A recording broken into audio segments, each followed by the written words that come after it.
AUDUSD analysis today. Hello friends and welcome to your channel TubeCore. In this video we'll talk about Australian dollar against US dollar. So before we start the video, if you're new to the channel, then make sure you subscribe, like and share, and below the video you have some links. It says swing like a pro, the first one. So if you click on the first link, you will come to this page and you can watch these setup videos right here.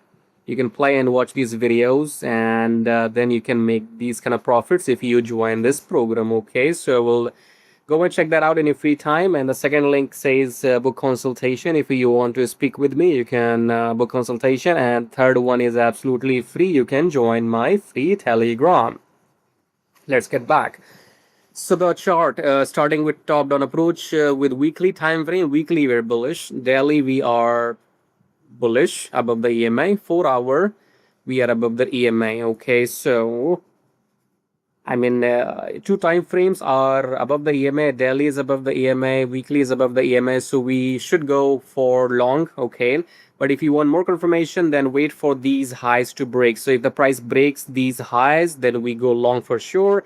If this low is broken, then we go short. Understand? This low is broken, we go short. These highs are broken, we go long. So keep an eye. And if you want precise entry exit with their sell, then go and check out the first link, join this program, and I'll see you in the next video. Till then, take care.